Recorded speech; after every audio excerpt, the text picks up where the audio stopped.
My name is Angelo Lopez. I'm a Filipino-American editorial cartoonist in the San Francisco Bay Area, and I'm very honored today to be speaking to Steve Brodner, a great satirical illustrator in New York. Do you want to be called a satirical illustrator, cartoonist, or caricaturist, or what do you like best? They're all synonymous. I think just use what you like. I Oh, draw pictures that okay. are uh, motivated by feelings of fear and dread and loathing that turn out to piss people off, and that's basically I'm a pisser offer of MAGA Republicans. Oh, okay. Well, What I I do for a living. I aspire to that too. So, so yeah. Cool. Well, let me mention, your work can be found in major magazines and newspapers and stuff like the New Yorker, Rolling Stone magazine, The Nation, the Washington Post, the New York Times, the Los Angeles Times, and several other magazines. And last year you won the Herblock Award, so I, congratulations. Even though it's a little late, congratulations and stuff. So today we'll be talking about the current political situation under Donald Trump, as well as the power of illustration and caricature for political commentary. So thank you for taking the time to talk to me today from New York and stuff. great pleasure, Angelo. I'm a fan of your work. I think your art is unique and full of fun, enjoyment, great design, great color, Oh, and it to me feels like the very best of American illustration. So, oh. I um, never know who looks at my work, so I am always surprised that somebody knows me and stuff. So well, that's we live lives in quiet solitude, yeah, which is a step up from quiet desperation, I guess. But yeah. we don't know who's looking, and it's just a great pleasure to meet you finally. Oh yeah. Well, we actually briefly met and stuff We did. in San Francisco 2 years ago. You did a talk at the AAEC convention. Yeah, I was, yeah. I was, And you were I there?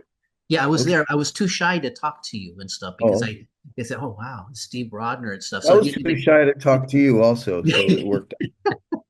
well, the guy who ducked underneath the table when you looked in the direction, that was me. So I Yeah. apologize. Yeah, but I'm glad to speak to you now. I usually I don't mind my manners at those things, and last year in Montreal I heckled somebody, which is Oh, terrible. I should never have done it. But I this didn't is hear another about that. What? story for another day. Oh, okay, After okay. this is over, I'll tell you all about it. Okay. When you Okay. shut off the recording, I'll tell you. Okay. Okay. All right, let's go. Let's Yeah, get rid of okay. that. Okay. So let me start with my first question and I'll get to that Yeah. story later and stuff. But okay. What are your thoughts on the first few months of Trump's return to office and what are your biggest concerns? Wow. How many hours do we have to do this? Yeah. Um, what has happened to the United States and the world in the last 4 months is an evil clown who didn't know how to uh, utilize the power of media and the power of money politics uh, quite successfully the first time around. Learned how learned how to the extent that he now controls media, the Congress, um, the um, the world of academics, the legal world.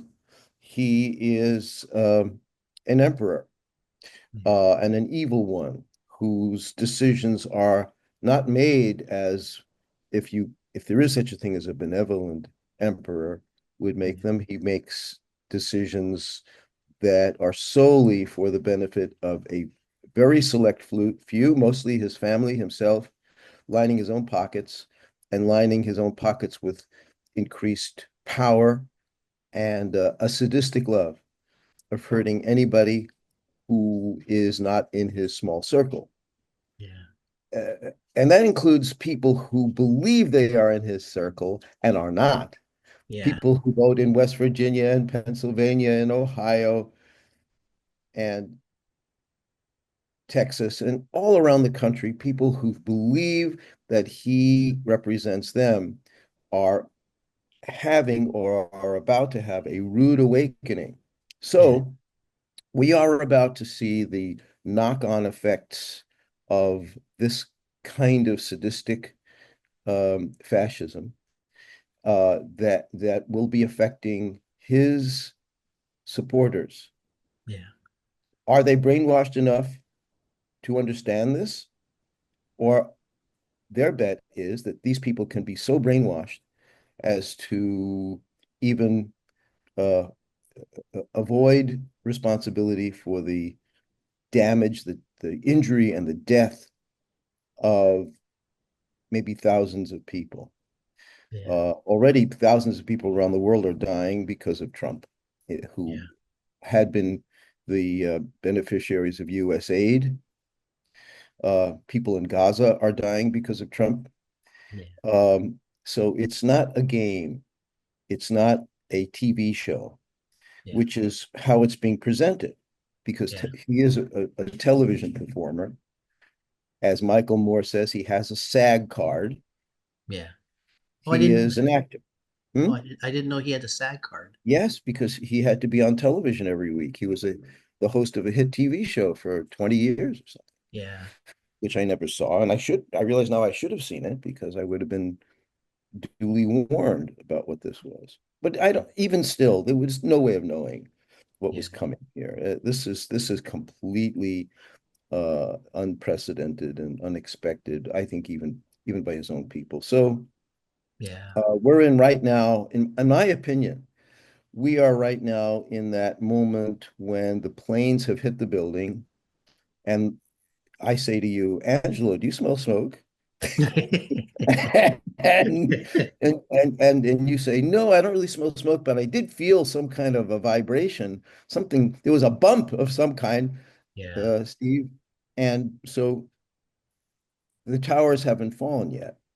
Yeah. But I do believe that the the tariffs are hitting, unemployment is going to hit, and people already, if the polls are to be believed, are quite fed up. Yeah. What happens in politics when you have policies that are deeply unpopular? Yeah. There are 100 different ramifications, and we will see them. Yeah. Can we organize ourselves to take advantage of this moment? I think we can Okay. So you because have hope. because You I'm have an optimist. Yes, I do. okay.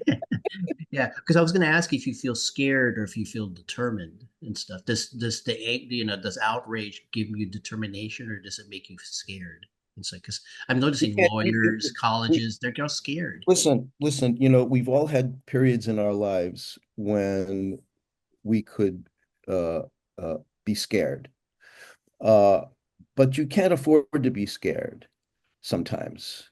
If you're in a burning building and you have to leap out the window in order to save your life, uh, because there's a thing you can grab onto, right? There's a fire escape or something. Yeah, Um, People say, "Oh, you're so brave when you do that," and that's not bravery. That's just making a good decision because you have to. People are facing decision situations all their lives, many points in your life when you have financial crisis, when you have personal crisis, someone in your life is very sick, you're very sick, um, you've lost a job, you've lost a profession. Um, you don't really have the time. Being scared is a luxury. yeah, I don't think we can be scared now. The Ukrainians cannot afford to be scared. yeah. The Americans in 1776 and in 1861 could not afford to be scared. You had to get off your seat and save your family and Hmm. save your country. And we rise to the occasion every time. We're going to do it again. Yeah. People in the 1950s were scared of Joseph McCarthy, but we overcame him. African Americans could have been scared of Jim Crow, but they overcame it. It took a long time. That's not to say this won't take a long time. Yeah. We are very possibly in the midst of a dark age that will require a great deal of perseverance. But as Eleanor Roosevelt said, courage is um, more clarifying than fear, and in the long run, much easier. Uh, No, she said courage is more exhilarating than fear, yeah. and in the long run, much easier. And here's a lady who really knew about courage. She had somebody in her life who was paralyzed, Yeah. who was helpless. She had to be his eyes and ears to the world, and he became the most successful president, except for Lincoln, in my opinion, that we Yeah. ever had. FDR won 4 elections. Yeah. Uh, and so I know what you're asking. I'm not scared. I am resolute. I feel that we have resources to prevail here. Angelo, it might not be in my lifetime. I'm 70 years old. I fully expect that this is a very long twilight struggle, but I do think we will win because we do have all the laws we need on our side. We Yeah. have a majority of people in this country who believe in laws, who can read the Constitution, who have a tradition here of not accepting dictators. Yeah. Um, and we can defeat them. That's not to ignore the fact that there is about 30% of the United States who loves dictators, who loved Joseph McCarthy, who loved Charles A. Lindbergh and Father Coughlin before McCarthy, and who probably would have been okay with an alliance with Hitler. Yeah. Kennedy's father, by the way, or this current Kennedy's grandfather, Yeah. Joseph Kennedy the First, was a fan of Germans Yeah. prior to Pearl Harbor. So um, I don't think the struggle ever ends. We have these people, we have their sons, their grandsons, children, grandchildren, and I happen to be one of the children of people who uh, think it's a wonderful thing to have a diverse country with equity and fairness and justice. And there's a reason there's a lady in the harbor of New York with a torch. Yeah. And I don't know your story. I don't know when your people came here, but uh, uh, I'm third generation. My folks came from Russia Yeah. about 100 years ago, Yeah. and uh, they were members of unions, and unions did very well by them. And so all of these things are in me, and I live in a town in New York where you walk down the street, and between here and the subway, which is 2 blocks, I've heard by walking, I've heard maybe 15 languages. Here's Wow. somebody speaking Russian. Here's somebody speaking French. Here's somebody speaking Spanish, Hebrew. I'm not frightened by this. I'm not intimidated by this. I don't feel that these people are invading my country. I feel a great sense of security that we're all sharing this thing together and we are appreciating each other in some real way. People get up and give each other a seat on the subway and hold doors. There's a great deal of comity. Fox News doesn't want to run that. If you have years and years of that, and then somebody does something terrible in the subway, then Fox loves to tell everyone in America, look what a hellhole New York is. It's not a hellhole. Yeah. Neither is Los Angeles or San Francisco or any big city in the United States. Yeah. A I'm great a place. Filipino American immigrant and stuff, and the San Francisco Bay Area is the same thing. I have Indian friends, Russian friends, Vietnamese friends, all these different friends and stuff, and the same experience as you, except I don't drive, I don't go in the subway. Because Our subways are public different. transportation's not that good. You ever use the BART? BART, yeah, yeah, I've used BART, but mostly Caltrain because Uh-huh. BART is in the other side of the Bay Area, I and see. so, but it's a wonderful place and stuff. So, okay, so okay, well, here, That's us. That's us. That's the country this is. We yeah, have a welcoming tradition, and we're really all comfortable with each other. And there are people who have an authoritarian makeup, who are frightened by diversity. And then if I believe if you should get rid of anyone who's not white and Christian in this country, the next thing these people will do will be to look among the white Christians as to who they're going to hate now. Now they're going to start on Catholics, right? They'll start on this denomination they don't like yeah, because they thrive on conflict, they thrive on hate. yeah. I think that's And Fox News. you could bleep this if you like. Fuck them. Fuck them. We can no longer accommodate those people politically. We have to say you have every right to justice in this country, but we're going to do everything we can to defeat you Yeah, every day of our lives. And if you do that, you're not going to be scared. yeah, yeah. Don't be scared. Thank you. Oh, All okay, right. okay. Well, let me ask my next question. How did you get interested in satirical illustration, I guess, and who were some illustrators and cartoonists who were influential to you? Um, I come from a different age and I think a different culture too. Yeah, I grew up in the 50s and 60s uh, in New York. At that time, there were all these different kinds of media. Uh, no social media, no computers. There was no sense there would ever be computers in the home. But yeah. when I was growing up, there were about 7 newspapers in New York, Wow.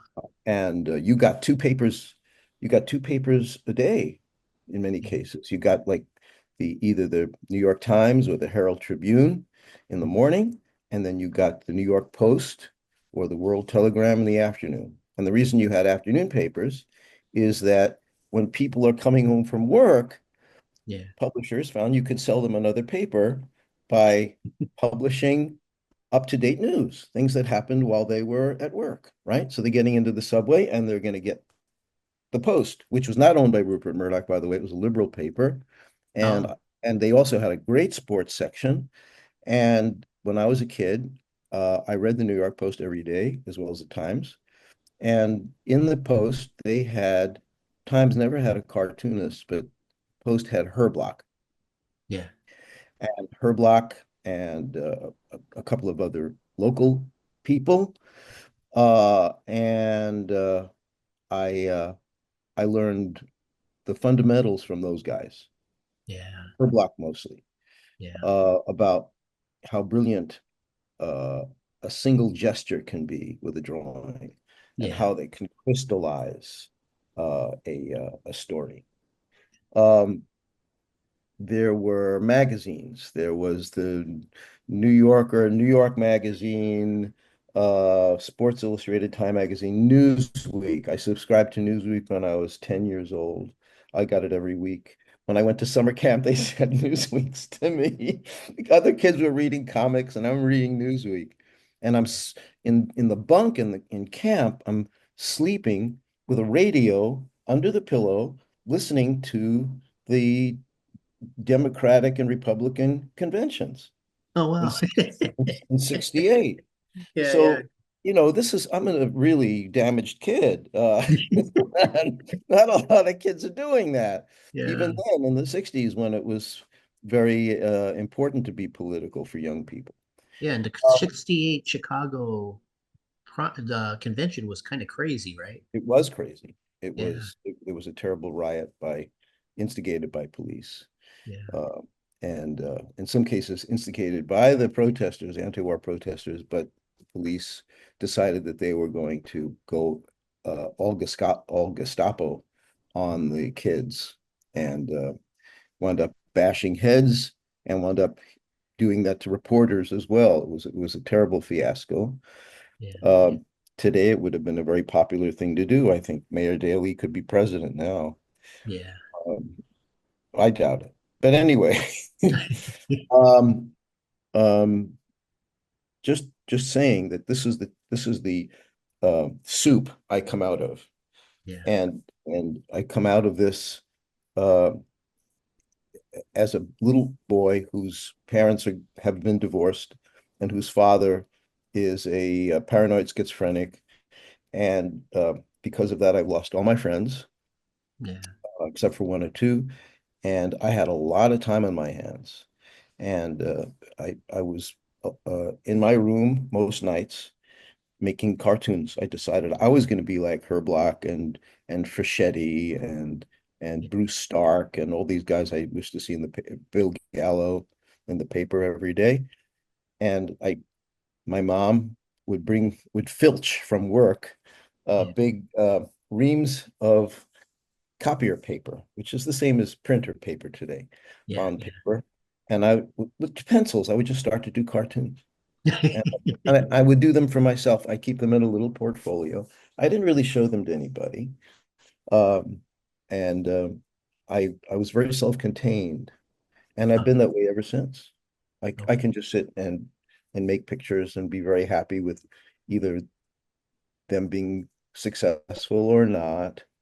Um, Except then I didn't realize that if it's not successful, you do another one and another one and another one. You're happy. But that comes with being professional later on.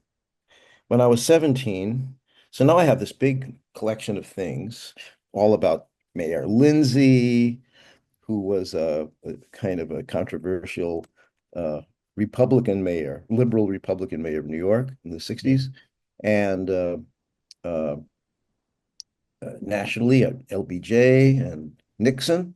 And I took them to a local paper in Brooklyn, and I showed them to the editor, and he paid me $10 a week to do Oh, a wow. local cartoon about congressmen and mayors and all that. And my career was started. This is the age of 16. This Yeah. happened. Wow. And yeah, and so did that for a while. Then I went to another paper in Brooklyn called Brooklyn Today for a time, and then got into Cooper Union, and I was drawing for the Cooper Union newspaper, Oh, and then won an award when I was 19, a national award. It got a lot of publicity, and that publicity got me a job on a paper in the village called the Soho Weekly News, which was not nowhere near as important as Village Voice was, yeah. but it was a great place to be. They paid me a few bucks also, and Bill Plimpton was just getting his start there too. I don't know if you know who Bill is, a great animator. Oh, he Uh, did those heads, right? Those heads that, yeah, yeah, yeah. yeah. Oh yeah, Yeah. Yeah. he's a genius, Yeah. and also still kicking it pretty hard about Yeah. my age, and Edward Gorey also. Oh, Nobody knew wow. who he was, and he would be bringing his drawings into the Soho Weekly News, and he kept Yeah. doing that until they lost one, and that was the end of Edward Gorey's career at that paper. But anyway, it was a time of print being important, and you could build a career this way.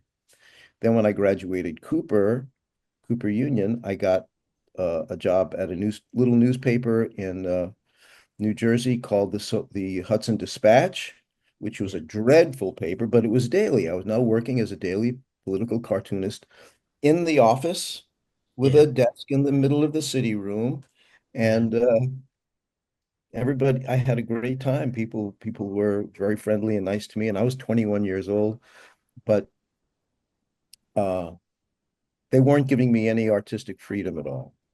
Uh, So I started to put my art that I had done and send it to different places. One of those people was Stephen Heller, who was art director of the New York Times. I'm sorry, this is New York. yeah. New York says hello. Can you hear the siren? No, no, Okay. I can't hear it. I can't hear it. Can't hear them. Okay, good. Okay, There's some terrible riot in the streets here. okay. Um, then my freelance career had begun. New Yeah, York Times, Hiller called me like every other week to do an illustration for a book review article. And that led me to Harper's and other places. And that was in 77. So I've freelanced since 77 and working professionally since 71. wow. And that's a long time. Oh no, but that sounds like a wonderful time. It sound because of the opportunities with all of those papers, it gave you a chance to grow, right? Yeah, right. Okay. I could be bad, you know? I could be bad and it was okay. Nobody didn't matter, nobody saw it. You do bad ones. Uh-huh. That's the really the best way to do good ones is to do bad ones. Yeah. And then I do there that I don't want to do again. Yeah. And uh and also during all those years I was drawing caricatures at parties. Oh, And yeah. I did that for about 15 years. And when you're doing that, when you're drawing people live and you set up an easel and you have a crowd watching you, Yeah. uh, it puts you on your, you know, Put you on your on toes. on your toes. It puts the spotlight on you, and people are watching, and Yeah. this you either pull it off or you don't. So I have tremendous admiration for people who learn to do this.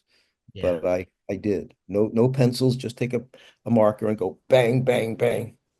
And that's what I teach at my in my at SVA. Yeah. I teach that uh uh continuing ed. I just say we're gonna do direct line now. Just Yeah. draw one line and say what's next to that, what's next to that, what's next to that, what's next to that. Uh, So it's nice how all these things wound up being good for something. yeah. Yeah. Yeah. No, no, no. I was It's a able to wonderful use all these things. experience. Yeah.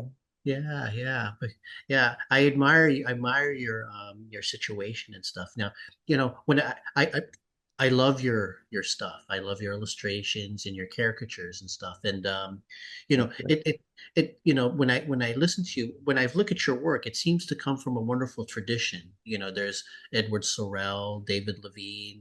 Were they influential to you? Very, Okay. very. Uh, Now, Ed has become my friend. He's 96 years old, oh wow. uh, and he's doing great. He's retired. He doesn't draw anymore, but uh, he still likes to go have lunch and hang around the city. Lives in Harlem, uptown.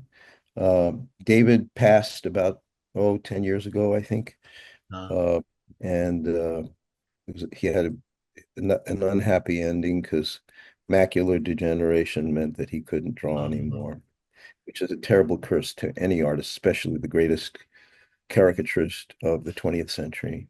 yeah, Uh, Maybe the greatest editorial caricaturist who ever lived. yeah, And he was extremely generous. He was what we call in Yiddish a mensch, yeah, person who is just so decent and caring for others.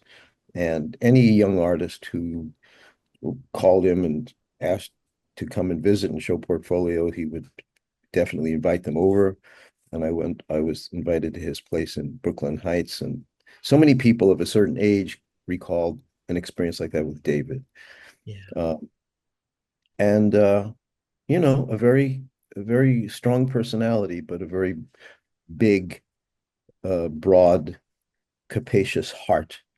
yeah, Uh, and It's wonderful to meet your heroes because they turn out sometimes to be as great as you think they are. And then it teaches you how to be a little bit like that. I'm not naturally that way, but I try very hard. That's my teaching comes from my yeah, influences. So I've been teaching now for 30 years, and I try to be as generous with my kids as he was, and all the people I met, Hirschfeld, other people were with me, and that's how you grow as a human being by being influenced.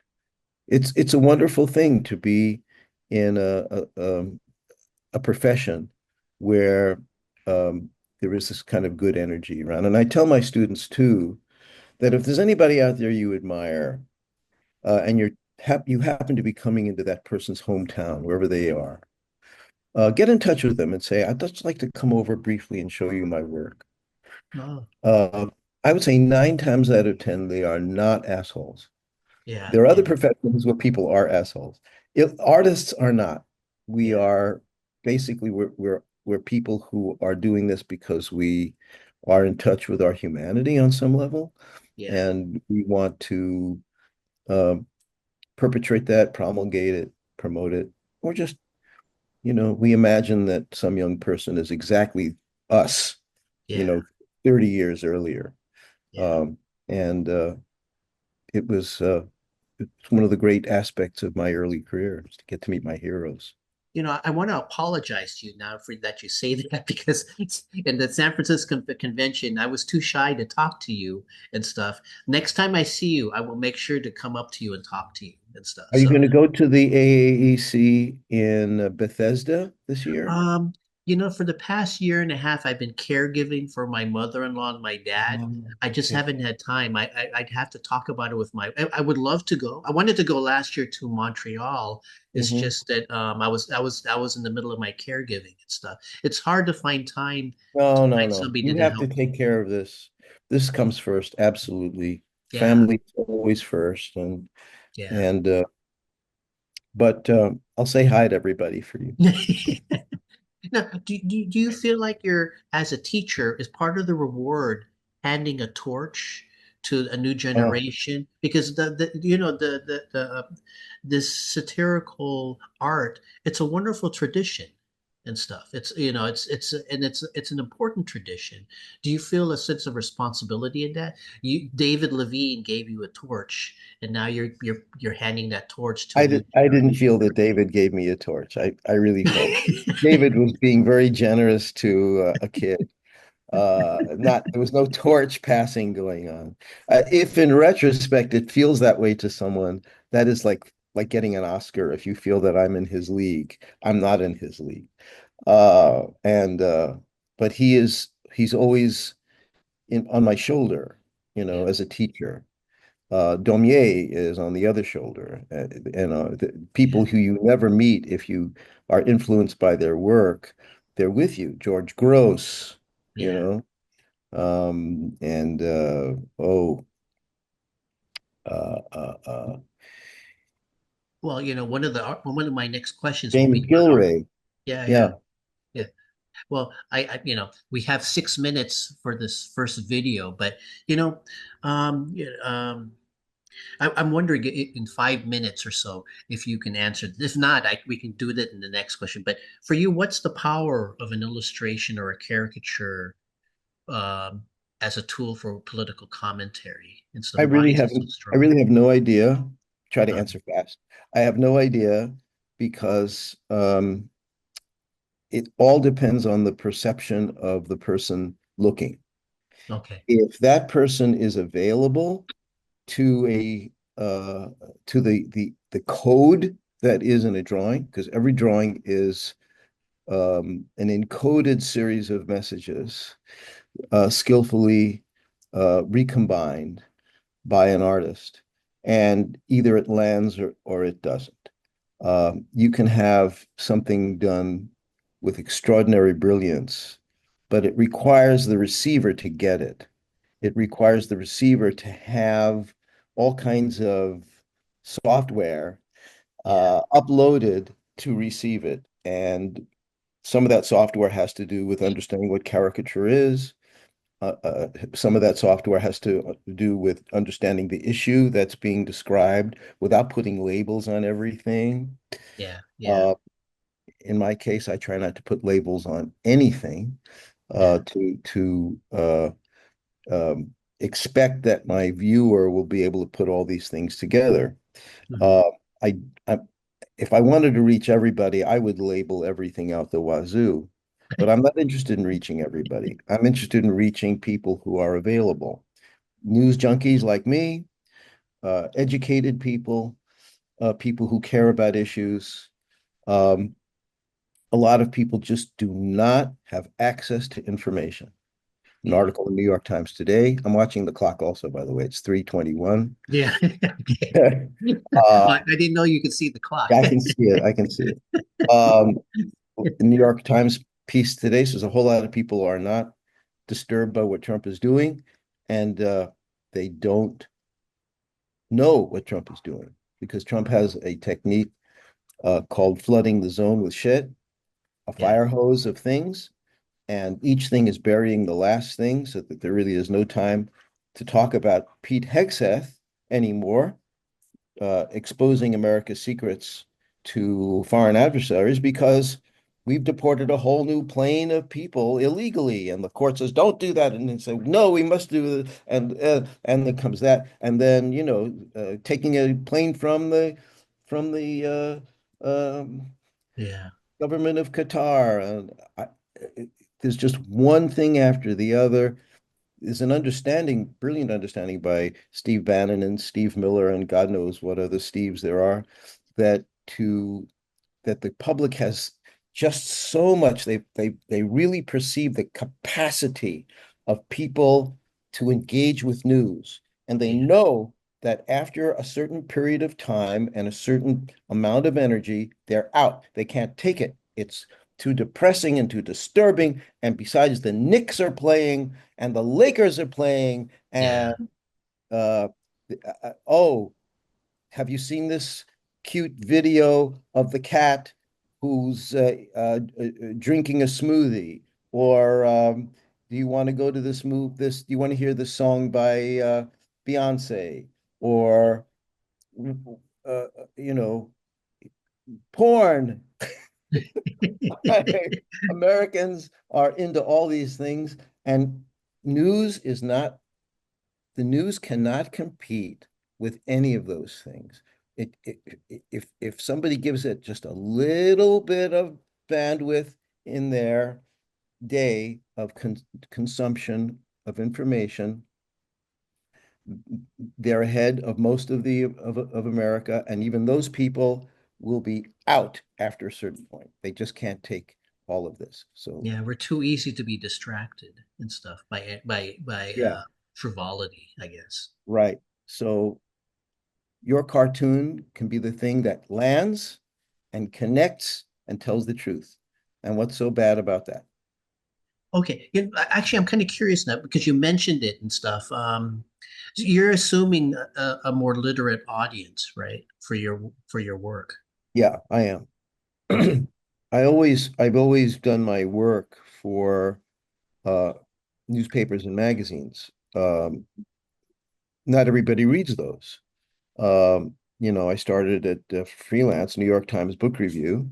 That's people who read books, and then Harper's, and I wound up becoming over time a regular contributor to Esquire every month on the back page, and wound up a few years later a regular to the New Yorker for almost 20 years. Mhm. And in between the Atlantic and you know all the just about every magazine and major newspaper as a freelance guy. Um, so I this is not to put anybody down without an education. Um, eh, to be self-educated is no crime. Yeah. Uh, I feel that I'm self-educated. Even though I went to Cooper Union, I got precious little education with respect to liberal arts or even how to do illustrations or Yeah. the graphic arts. I'm pretty self-taught on all these things. Um, but I really want to keep the level of um, reference getting high. I want to give my audience as much credit as I want to be given by them. I never want my intelligence to be insulted. And I don't think it's insulting to say that if you don't understand something in a book you're reading or in a magazine or newspaper article you're reading, that um, it's your responsibility to just look the damn thing up. And now with little magic tiles in our pocket, you can look anything up at any time. You can even ask Siri to tell you what it means.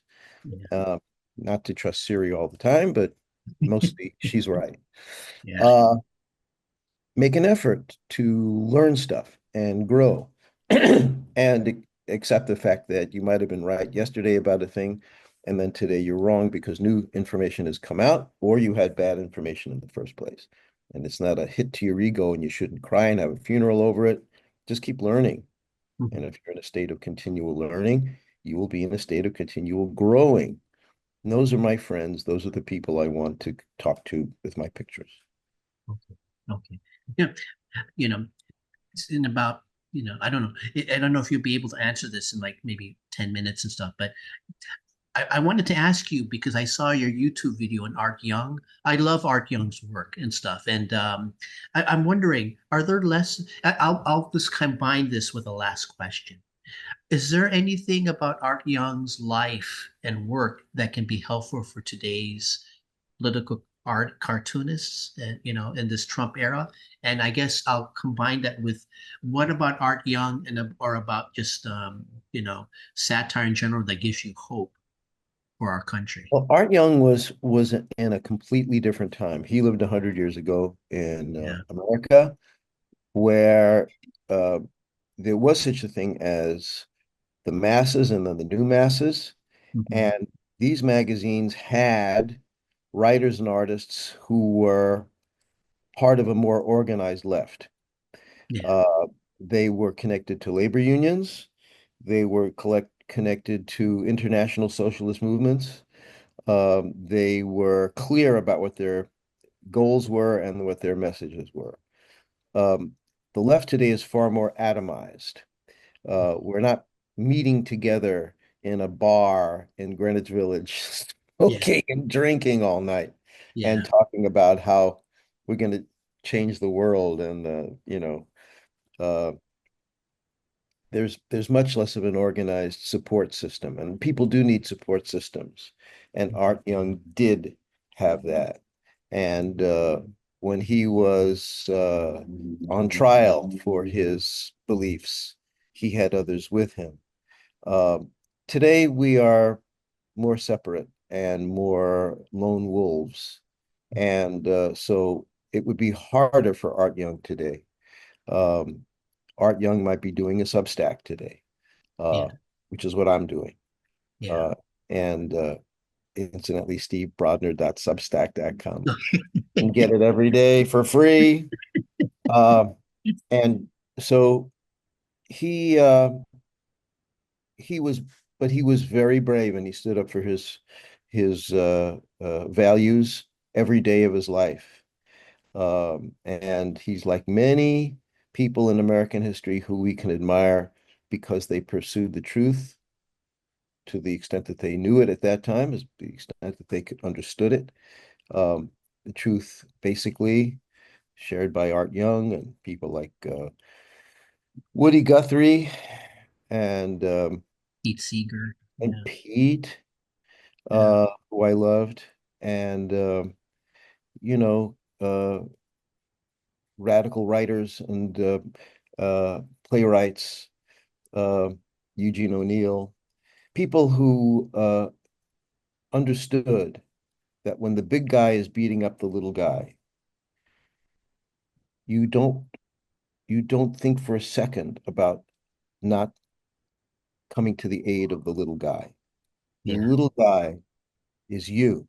You're not a big guy Yeah. unless you're Jeff Bezos, in which case you can beat up the little guy with impunity. You're not going to jail. No one's ever picking up Jeff Bezos, Elon Musk. Think of like all the crimes Elon Musk has committed just this year. And Yeah. does he think that he's going to get a knock on the door and be treated like some poor immigrant from Haiti or from uh, Yeah. Mexico or from uh, Palestine or anywhere else? Yeah. No, they can commit all the crimes all day they want because he owns Tesla and Starlink and Donald Trump. Yeah. So um, that's the big guy. When you're defending the little guy against the big guy, they may come and shoot you. They may come pick you up in the night. And I don't think that we're out of the woods. What's happening to all these people we see on Instagram now? I'm seeing them on Instagram a lot. Abductions, one after the you scroll down, it's one Oh, abduction yeah, after yeah, another. Some woman being grabbed by five huge black clad guys with masks and being hauled into a car. Who, why, where, what? Don't yeah, know. Secret police. Uh, they could do that to you. yeah, They could decide that, you know, here's an immigrant cartoonist. Um, yeah, maybe you think that the big guy is Israel, and Israel's beating up now the little guy yeah, who lives in Gaza, trying to ethnically cleanse Gaza. Let's say what this is. yeah, The West Bank as well. Um, they may decide that that makes you an anti-Semite. yeah, I'm more Jewish than those guys are because they're yeah, not Jewish at all, and I want them to call me an anti-Semite. I had family lost in the Holocaust. I had a grandfather killed in a pogrom in Russia, in Ukraine, actually. Um, I have been, I have experienced some anti-Semitism in New York, but not a lot, because this mm, is a very tolerant city. yeah, But I agree with anybody who dares to call this a genocide, because that's exactly what it is. It's a yeah, genocide. And I've been looking at monuments against genocide on behalf of Jews all my life. And I'm going to do a cartoon. The cartoon is going to be, haven't done it yet. I'm going to draw all the Holocaust memorials that are famous around the world. yeah, And the last one is going to be a Holocaust memorial for Gaza. yeah, And let's see who doesn't like it. yeah, Um, to oppose a fascist, corrupt regime in Israel is being a good Jew. And if you see the New York Times also today, the story about the Esther Project, which is to label secular Jews or anybody who disagrees with the evangelical right's take on this, which is to link anti-Semitism with anti-BB. yeah, You understand what they're doing. It's an absolute organized operation that's taking place. Now we know what it is because of today's piece expose, and I think that should give us a lot to work on. But yeah, anyway, it's about the big guy beating up the little guy, corporations beating up the unions. Um, whose side are you on? That's what they used to say. yeah, That's what Art Young would say. And Art Young was very clear as to what side he was on. yeah, And he didn't go to jail, but he went to trial for it. yeah, yeah. He And slept through his trial. It was kind of so funny. he was he was he was brilliant. He was answering questions in the most hilarious way. You know, he knew they were idiots and they wouldn't understand what he was doing, but his gang would understand. Yeah, when I read that, I kept thinking, God, I was either very brave of him or he was just very tired. I think Art knew exactly what he was doing. Uh, yeah, I love him and stuff. I So, wish I wish I could have known him. You know, as a rule, we're wonderful people. I haven't met one illustrator, one cartoonist has been a, a great person to spend time with. oh, okay. That includes Hirschfeld and Sorel and Levine and uh, Tommy Ungerer, who I met just before he died, Oh, came yeah. to came to New York. I saw a documentary of him. The guy was great. I knew him mainly from his children's books. I didn't realize until that documentary that he did political stuff. Yes, and he made more money from porn than anything else. Well, there's hope for me yet, I guess. Yeah. He, Tommy once again points the way forward. Oh, okay, okay. Tommy was we had lunch at the Society of Illustrators and he needed to keep running to the window to smoke. because there's no Oh, smoking at the society. So he kept having to jump up and run and smoke and come uh, back because he was yeah. terribly addicted to cigarettes. Uh, And still he lived to be, I don't know, 85, 86 years old. He was amazing. oh, okay, So, okay. you know, Yeah, I didn't know that. Well, George Burns, right? He had that cigar, but he lived to 100, right? that's right. Well, I don't know if he was actually smoking that cigar at the end. I think the doctors probably told him, knock it Oh, off there. okay. Oh, okay, okay. Now, it's about 10 minutes and stuff. Are Okay. you about ready for wherever you have to go, or? I am. Do you have one more question? We can do one more. Oh, okay. Well, I guess it's just what gives you hope, you know? What gives me hope is that there is something called the enduring human spirit. That's not a made-up phrase. It's not a platitude. It's there. It's real. Yeah, Uh, if you have children, you'll see it. If you teach, you'll see it. Um, there are people who you cannot um, sh shake the courage from, the ability to see solutions to problems from, and the determination to persevere from. And think I think that is something you can't legislate, you can't buy, you can't construct with an AI machine. Uh, it's a part of us that is rather divine, yeah, and people like Trump will run into that every time. yeah, And I think that's going to be not the only factor, but it's going to be a factor, and I think it's going to be a big one. yeah. So keep the faith, baby. Yeah, but I have to admit, I have been scared at times, but it's people like you that have given me courage and stuff. I talked to other political cartoonists from around the world. A lot of them that are in authoritarian countries, they're determined, but they're not scared. And Right. that helps me not to be scared. And when I talk to you, you give me courage because you're basically echoing what these cartoonists from around the world are saying. Yeah. What what uh what did they do in 1863 when Yeah. it looked like the South was going to win? Uh they just kept fighting and they believed in themselves. What did Churchill do? There's a movie, an excellent movie I just saw called Darkest Hour. Have you seen Oh yeah, this? yeah, yeah, yeah, yeah, Yeah.